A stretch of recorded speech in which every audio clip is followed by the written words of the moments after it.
What is going on, everybody? And welcome back to Unstoppable, the elite mind and body podcast for men. I'm your host, Josh Howell. Let's jump straight into it because I don't got a lot of time today. Okay, let's get started.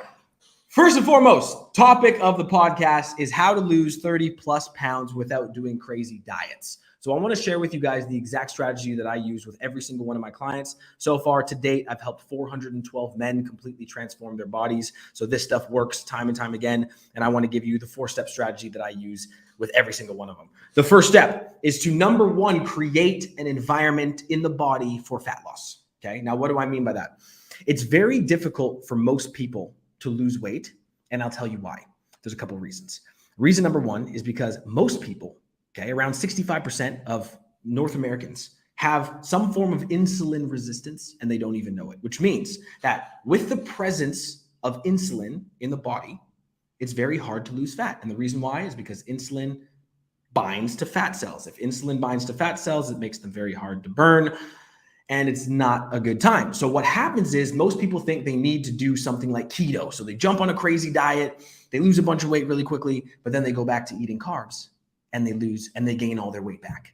Okay. So we need to create the environment for fat loss that helps you to lose fat, but not do it in a way where we're messing up the insulin. So what I recommend is there's 2 things that I do with every single one of my clients that helps them lose fat consistently time and time again. The first one is intermittent fasting. Okay. If you've never heard of intermittent fasting, or if you have, I want to give you a quick layman's terms on what it is. Intermittent fasting is essentially adding an eating window to your day, to your life. Okay. So what I typically recommend is starting out with an 8-hour eating window, whether that's 12 to 8, 11 to 7, 10 to 6, 9 to 5, whatever it is, whatever's best for your schedule. It literally doesn't matter. I've had clients do an eating window of 2 p.m. to 10 p.m. and it's still fine. Like the eating after 6, like the fact that some people think that's bad. It's a complete myth. It doesn't matter when you eat your food. What matters is if you have some sort of eating window so that you can create a fasting period. And if you create an 8-hour eating window, you'll create a 16-hour period where you're not eating. And in that 16 hours, what happens essentially in your body is your body has 3 gas tanks, okay, that it pulls energy from. The first gas tank that it uses straight away is your blood sugar, your glucose. So anytime you eat food, your blood sugar spikes, especially carbs and protein, your blood sugar spikes. And then what happens is that blood sugar is used as energy, right? That glucose is used as energy. If you burn through all of that, okay, in a fasted state, meaning you're not eating, the second gas tank you turn to is your liver storage, okay? There's about 1,000 calories, give or take, depending on the size of the person, the age of the person, stored inside of your liver. And what happens is once you burn through the glucose and you burn through the blood sugar, then you actually tap into your liver storage, okay? Once you burn through the liver storage, then you tap into the last gas tank in your body, which is fat, okay? So it's extremely, extremely important in creating an environment, a healthy environment for fat loss, to have some sort of intermittent fasting window that allows you to oxidize your fat well beyond having to burn the glucose and burning the liver storage. Okay. So that's the first way to create an environment for fat loss that's very, very successful, is having some sort of intermittent fasting window. The second way to create an environment for fat loss that I recommend is slowly scaling down on the carbs until the point where you're at carb cycling levels. Okay. Now I do carb cycling with most of my clients. I do have some clients that lose 30, 40, 50 plus pounds without ever needing carb cycling, but that's if their genetics make it so that they don't need to do it, right? Like what I like to do with every single client is figure out, okay, can you lose weight while eating carbs? Because if you can, then we're going to still try to eat carbs. If you have insulin resistance and you find that you can't lose weight while eating carbs, then carb cycling is an amazing option for you. Because if you do carb cycling, what it does is essentially I aim to go 4 days, Monday through Thursday, without carbs. Okay, none, no carbs at all. And then Friday, Saturday, Sunday, I still allow my clients to have carbs. I still allow them to have 2 cheat meals, sometimes 3, 1 dessert. Like you have a full lifestyle that's flexible, right? As long as you can deploy discipline from Monday to Thursday, eat high protein, high fat, moderate fat, and a lot of veggies. And then Friday, Saturday, Sunday, you get your carbs. What you can essentially create is a really sustainable, easy lifestyle that also creates the best possible environment for fat loss. Now, why does carb cycling create an environment for fat loss? Again, it comes back to the insulin, right? If you go 4 days without eating any carbs, what happens is you have a net zero insulin spike, which means that you're not spiking glucose, which means you're not spiking insulin, which means there's nothing to bind with your fat cells, which means your fat cells are much easier able to burn. Okay. For a lot of people that try to lose weight, this is one of the best possible strategies that you can use. And it's very, very, very easy. It's very simple. It's straightforward. It's an easy methodology that works 10 times out of 10. So I would recommend, number one, first step, if you want to lose 30 plus pounds without doing crazy diets, is to create an environment for fat loss with intermittent fasting and carb cycling as like kind of the champion, the figurehead of that. So that's number one. Number two is to burn calories. Okay. Listen, if your goal is fat loss, your primary goal when it comes to your exercise and your workouts is to burn as much calories as you can, because fat loss comes from a calorie deficit.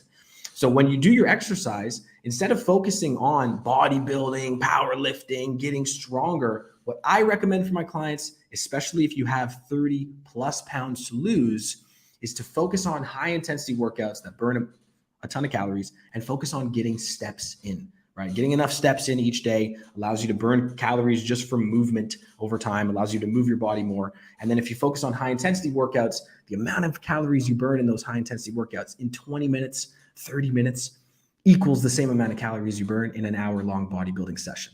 So for my clients that need to lose a lot of weight, we focus on solely burning fat first before we transition into looking at muscle gain. Okay. So number two is burn calories. Step number three, if you want to lose 30 pounds without doing crazy diets, is to stay consistent. Okay. Fat loss is never linear. I want you guys to understand this. And I'm going to say this one more time because I really want it to sink in. Fat loss is never a linear process. Okay. You'll lose weight some weeks. You'll gain weight some weeks. You'll stay the same some weeks. You have to be able to weather the storm in your mind when you're on a fat loss journey. Because if every time the scale stays the same, you get depressed, you get anxious, you go back to eating junk food, you worry about your weight loss, and you end up ultimately quitting, you're never going to reach your weight loss goals. What's so much more important is understanding that fitness is a lifelong journey that you have to continue to work at. And even though you may not be perfect, none of us are, you can still work week after week, stay consistent, and ultimately get to your goals. That's the most important mindset to have. Okay. So number three is to stay consistent. Step number four is to get your mind right. Okay. Because guys, I'll tell you right now, there's so many people that I know and have seen in the past that try to lose weight and they just keep trying for years and years. And they literally just like keep trying different diets, keep trying different personal trainers, bounce from coach to coach, wonder why it doesn't work, keep trying again, try all these different things. When the fact is it's not the strategy most of the time that's the problem, right? Most people know what they need to do. They need to exercise, they need to eat better, they need to stay consistent, everything I just said. But if you don't get your mind right about your health and fitness, it's never going to matter. Okay. So what I recommend every single client or every single person do, okay, if you want to lose weight, you need to have an end goal in mind, but not just an end goal. You need to have an end vision for your life that fitness is tied to, that you're working towards, right? Like if you know that you love hiking mountains, but right now you can't do it because you're overweight, then I want you to visualize younger, feeling healthier, feeling fitter, and hiking mountains, right? If you want to eventually learn how to kite surf or do some sort of water sport, or if you want to learn how to swim, or if you want to learn how to play hockey. I had a client who wanted to learn how to play hockey because his son does AAA hockey, but he wouldn't lace up the skates because he was too overweight, right? Like get a vision for your life, build a vision for your life that's strong, that has you seeing yourself fit, seeing yourself in great shape, and moving towards all of your goals and happy, right? If you can do that, if you can build a vision that's super, super strong, and then you can drill that shit every single day and focus on seeing yourself fit, healthy, leaner, skating, jumping, hiking, boarding, playing basketball, keeping up with your kids, keeping up with your grandkids, whatever it is, if you can drill that every single day, you're going to keep your mind in a place to where you can win and make the right decisions on a daily basis.